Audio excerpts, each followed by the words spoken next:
اللهم صل على سيدنا محمد يا رب صل وسلم دائما أبدا على حبيبي.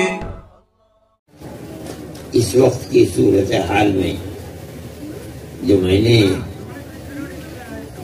ابھی تقریر کی تھی جس کے اوپر بہت شور مچا، میری تقریر تو پیار و محبت کی تقریر تھی. میں نے پہلے ہی یہ بات کہی تھی کہ اللہ نے نبی آخر الزمان حضرت محمد صلی اللہ علیہ وسلم کو بھیجا تو اس کے لیے منتخب فرمایا جزیرۃ العرب کی سرزمین کو. پھر اللہ نے اگر سب سے پہلے نبی کے لیے کسی زمین کو منتخب کیا تو وہ ہندوستان کی سرزمین. میں نے تو اس کو محبت کے لیے کہا تھا، لیکن جو فرقہ پرست ذہنیت ہے اس کے حلق کے اندر یہ بات نہیں ہے. کوئی بھی پروگرام جو پیار و محبت کے لیے ہوتا ہے اس پروگرام کو وہ پیار و محبت کی نظر سے نہیں دیکھتے. حالانکہ میری بات بہت واضح ہے. میں نے یہ کہا کہ جو توحید کا پیغام ہندوستان سے اٹھا تھا، ہر نبی نے بغیر ایک حرف کی تبدیلی کے اسی توحید کے پیغام کو دنیا کے سامنے رکھا. یہاں تک کہ ہمارے آقا حضرت محمد صلی اللہ علیہ وسلم نے وہی توحید کا پیغام دیا، ایک اللہ کی عبادت. ایک اللہ کی عبادت تو ہندوستان کی سرزمین سے سب سے پہلا نبی یہاں اللہ نے اتارا ہے.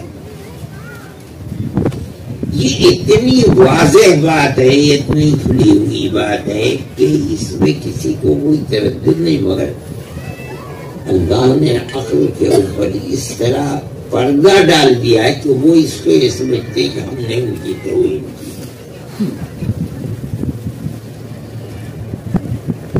ابھی میرے پاس فون آیا محترم صاحب کا کہ ان کو کسی نے اطلاع دی ہے کہ وہاں جناب مظفر نگر میں کوئی مہنت رہتا ہے، وہ دیوبند آ کر کے دارالعلوم میں اور اس کے اوپر بحث کرنا چاہتا ہے. میں نے ان سے کہا کہ حضرت آپ ان سے فرمانے کی یہ دارالعلوم کا کوئی مسئلہ نہیں ہے. دارالعلوم نے کوئی تقریر نہیں کی ہے. دارالعلوم صرف درسگاہ ہے، ایک پڑھانے کی جگہ ہے. تقریر کی ہے جمعیت علماء کے پلیٹ فارم پر، جمعیت علماء کے صدر نے کیا، آپ اس سے بات کریں. دارالعلوم سے کہتا ہے وہ میرے پاس آئیں گے، میں انہیں بتوں گا، میں خود ان سے کہوں گا کہ آپ کو کس چیز پر اعتراض ہے. وہ بھی تیار ہے، مگر میں نے کہا کہ میں بھی ان سے اگر وہ میرے یہاں آئیں گے تو میں ان کا احترام کروں گا اور میں اپنی بات ان سے کہوں گا. میری بات تو پیار و محبت کی بات ہے. آپ اس کو دشمنی کے اوپر کدھر سے لے کر کے جانا چاہتے ہیں؟ میری کوئی بات دشمنی کی نہیں ہے. میں نے تو یہ بات بتلائی کہ نبی آخر الزمان نے جو پیغام دیا، اور درمیان میں نے قرآن کی آیات پڑھ کر کے کہ فلاں نبی نے یہی پیغام دیا، فلاں نبی نے یہ پیغام دیا، فلاں نبی نے یہ لیکن اس پیغام کی اصل کہاں سے؟ یہی ہندوستان کی زمین اور دھرتی ہے. سب سے پہلے یہ پیغام کہ اللہ ایک ہے، اس کا کوئی شریک نہیں، ہندوستان سے. وہ کہتے تم نے یہ کہا ہے کہ اسلام سب سے پرانا. میں نے کہا میری پوری تقریر میں ایک مرتبہ بھی اسلام کا لفظ نہیں ہوگا انشاءاللہ. میں نے کیا ہے، میں نے بہت سوچ سمجھ کر کے میں نے صرف دین دین دین دین اول سے آخر تک دین ہی کا لفظ بولا ہے، جس کا مطلب ہے اعتقاد. اعتقاد کی بنیاد ہندوستان ہے، جہاں حضرت آدم اترے جن کو تم منو کہتے ہو. مان لو کہ منو آدم نہیں ہے، کوئی تو ہے جو ہندوستان میں اترا، اسی کو لے لو.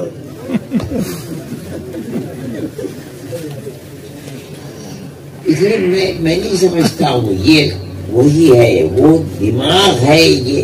لیکن مجھے ایک بات کی خوشی ہے، بے شمار جوان لڑکے جو سنسکرت کو نہیں پڑھتے تھے، اور وہ کتابیں جو مذہبی کتابیں ہیں ہندوؤں کی، ان کتابوں کو کوئی دیکھتے ہی نہیں تھا، مگر اب ان کی توجہ اس کی طرف ہو گئی، وہ پڑھ رہے ہیں. اور میں اس کا دوسرا پہلو بھی سمجھتا ہوں، ارے ہم نے ہندی میں وہاں کیا ہے اس کی تفسیر، تم اس کو پڑھو. اور جہاں جہاں اعتراض ہے ایسے بھی اللہ کے بندے پیدا ہو جائیں گے تو یہ کہیں گے کہ جو ہماری کتاب میں وہی قرآن میں ہے. جہاں جہاں توحید کی بات آئے گی قرآن پیچھے نہیں رہے گا، توحید کے اوپر اس سے آگے رہے گا. میرے پاس میری سامان میں رکھی ہوئی ہے، میں اس کو لے کر کے آیا تھا اپنے سفر میں دیکھنے کے لیے. یہ جروید میں نے اس کو پڑھنا شروع کیا اور میں نے ان جگہوں پر نشانات لگائے ہیں جہاں صرف ایک اللہ کی توحید کا ذکر ہے. وہ منتر کون کون سے ہیں، ان کا نمبر کیا ہے، میں نے ان کو دیکھا. اور ان تمام کتابوں کے ترجمے جو وید دوسرا ہے، میں نے اس کے بارے میں بھی ٹیلی فون کیا. میں جاؤں گا تو انشاءاللہ وہ بھی مجھے مل جائے گی کتاب. دارالعلوم کے کتب خانے کے اندر کتابیں موجود ہیں. آپ لوگوں کو بھی ان ترجموں کو دیکھنا چاہیے. مقصد یہ ہے کہ اللہ نے جو بھی آسمانی دین ہے، ہر دین کی بنیاد توحید کے اوپر ہے. اور لکل قوم ہاد یہ ہو نہیں سکتا کہ حضرت آدم سے لے کر آج تک اس قوم میں انبیاء نہ بھیجے گئے، وہ ہو نہیں سکتا. اور قرآن کہتا ہے وَمَا أَرْسَلْنَا مِن رَسُولٍ إِلَّا بِلِسَانِ قَوْمِهِ لِيُبَيِّنَ لَهُمْ. ہم نے کسی نبی کو کسی قوم کے پاس نہیں بھیجا، اگر بھیجا تو اسی قوم کی زبان کے اندر بولنے والا بھیجا ہے.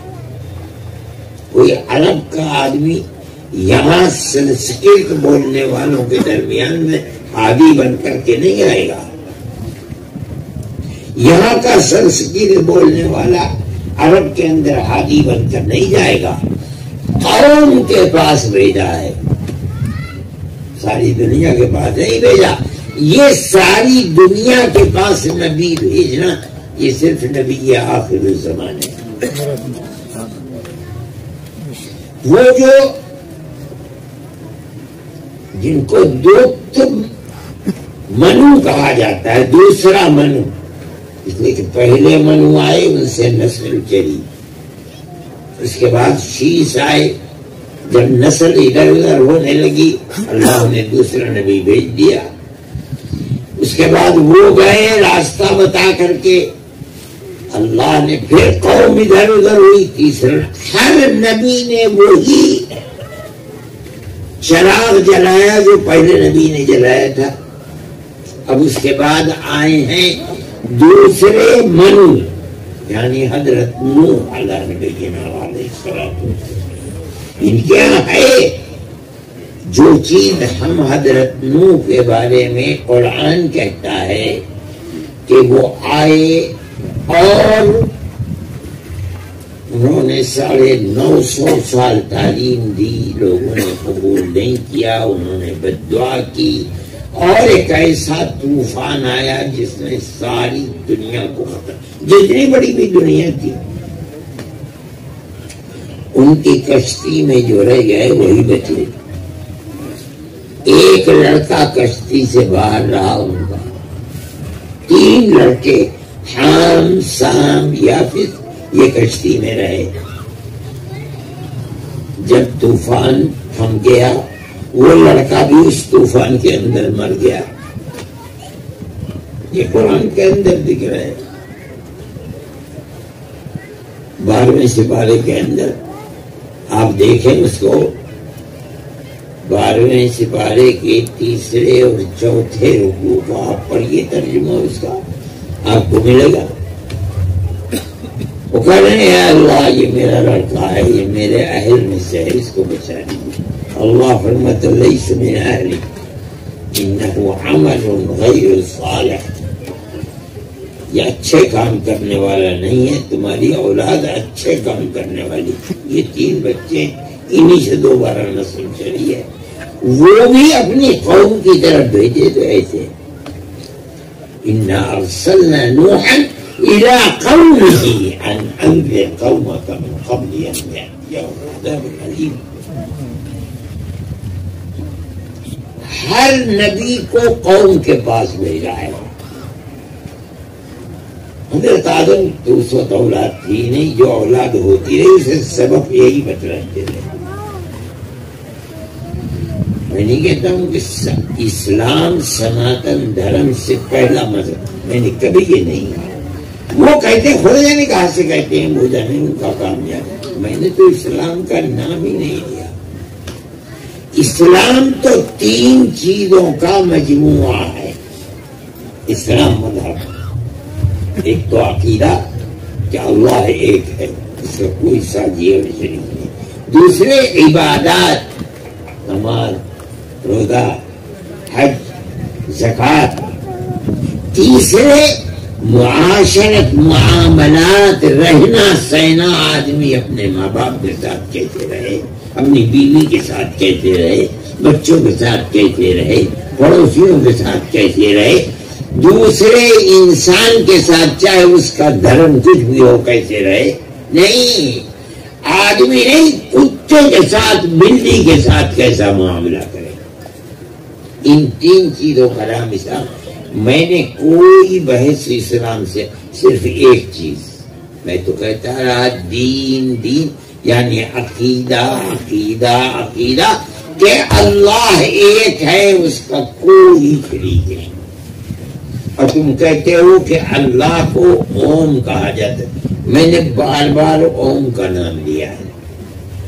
آپ کہیں اوم اللہ نہیں، میں کہوں گا ایشور اللہ ہے، چلو ایشور کو لے لو، کوئی بات نہیں ہے۔ وہ سوال یہ ہے کہ سب سے پہلا آدمی جو جنت سے اتارا گیا ہے وہ منو ہے یا کوئی ہے؟ وہ عبادت کس کی کرتا تھا؟ جمعیت علماء ہر چیز کے اندر، ٹھیک ہے رہنے، جمعیت علماء ہمیشہ آپس میں پیار و محبت کی بات کرتی ہے، کبھی تفریق کی بات نہیں کرتی۔ ہماری اس تقریر کو غلط رخ دینے کی لوگ کوشش کر رہے ہیں، مگر اللہ کا شکر ہے میں اس کو بہت عظیم چیز سمجھتا ہوں اور خدا کے یہاں قبولیت کی دلیل سمجھتا ہوں کہ مسلمان بچے جو بالکل کوئی توجہ نہیں تھی کہ مذاہب جو ہم اس ملک میں رہتے ہیں، اور اللہ نے یہ فرمایا ہے کہ سب سے پہلے آدم اس ملک میں اترے ہیں، ان کے اتارنے کے لیے اس ملک کو منتخب کیا گیا ہے۔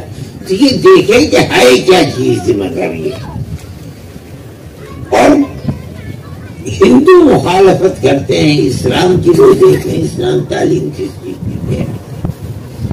خدا اس کے دروازے کو کھول دے تو میں زندہ رہوں کہ مر جاؤں، مگر میں سمجھتا ہوں کہ میں کامیاب رہا۔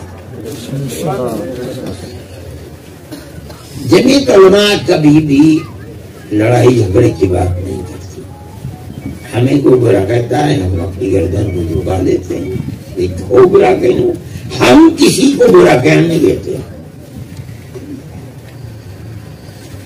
میں کہہ رہا تھا کہ جمعیت علماء برابر پیار و محبت کا کام کرتی ہے. ہم نے آج سے 7-8 سال پہلے بنگال میں ایک سیلاب آیا تھا اور بہت تباہی آئی تھی. اس کے اندر ہندو مسلمان تک بہت بڑی تباہی اور کھیتی سب ختم ہو گئی تھی. ہم نے وہاں اپنے کیمپ لگائے. ہمارے ایک ایک کیمپ میں ایسے بھی کیمپ تھے جس میں صبح کو 2700 آدمی اور شام کو 2700 آدمی کھانا کھاتے تھے اور کوئی نہیں دیکھا جاتا تھا کہ کون ہندو ہے. اب ایک مصیبت آئی ہے, اس مصیبت میں مدد کرنی چاہیے نا. میں نے ہدایت کر رکھی تھی کہ خبردار کوئی آنے والا آدمی جائے نہ اٹھ کر کے یہاں سے. ہندو تنظیمیں بھی تھی مگر وہ ہندوؤں کو دیکھتی تھی, ان کی مدد کرتی تھی, مسلمانوں کو نہیں آنے دیتی تھی. مگر ہمارا یہ تھا کہ چاہے ہندو ہو چاہے مصیبت زدہ ہے وہ آئے اور کھائے, ہمیں کوئی اس کے اندر تکلف نہیں. میں یہ کہا کرتا ہوں اور اس زمانے میں اس کی ضرورت بہت زیادہ محسوس کرتا ہوں کہ آپ حضرات کو اپنا معاملہ جہاں بھی آپ رہتے ہیں, چاہے مدرسے والے ہوں چاہے رہنے والے ہوں, وہ ہر آدمی کے ساتھ جو آپ کا قریبی ہے, آپ کے قریب میں رہتا ہے, آپ کے گاؤں میں رہتا ہے, آپ ان سے اپنے روابط کو بڑھائیں. ان کی خوشی کے اندر جا کر شریک ہو, آپ اپنی خوشی میں انہیں شریک کریں. یہ اگر کل اس کی ضرورت 10% تھی تو آج اس کی ضرورت 50 نہیں 100% ضرورت ہے, اور یہ ہونا چاہیے. اگر آپ نہیں کریں گے تو آپ ٹھوکر کھائیں گے. یہ ایک ایسی چیز ہے جس کو ہونا چاہیے اور آپ کو کرنا چاہیے. جمعیت علماء اس کے لیے کوشش کر رہی ہے اور اپنا فرض سمجھتی ہے کہ کوشش کرے. دوسری بات جو میں نے کہی تھی اس پر غور کریں. ہر چیز کا اردو ترجمہ موجود ہے, ان کی ہر کتاب کا, جس کو مسلمانوں نے بھی کیا ہے اور خود ان کے پنڈتوں نے بھی کیا اپنے دین کو پھیلانے کے لیے. آپ ان کتابوں کو دیکھیے, پڑھیے, اور جہاں اس میں آپ کو چیز توحید کے مطابق ملتی ہے تو آپ اس چیز کو لیجیے اور دوسروں تک پہنچائیے. اور اگر آپ کر سکتے ہیں تو ایک طرف رکھیے اس حصے میں جو وہ کہہ رہے ہیں, اور اسی کے مطابق توحید کی جو آیت قرآن کی ہے اس کو دوسری طرف رکھیے. اس کے ترجمے کو کہ یہ منتر اتنے نمبر کا ہے اسے دیکھو, اور یہ آیت فلاں سپارے میں اتنے نمبر کی ہے اس کو دیکھو. آپ اس طرح سے کر کے لوگوں تک پہنچائیں اس کو. یہ جو نفرت ہے, اور مسلمان کے دل میں نفرت ہے نہیں ہے جتنی نفرت اکثریت کے دل کے اندر ہے. ان کو یہ بتائیے آپ کہ تمہارے آبا و اجداد نے کس طرح زندگی گزاری ہے, پیار و محبت کیا, اور اس کا سبب یہ تھا جو ان کتابوں کے اندر لکھا. ان چیزوں کو دیکھیے. اسلام کے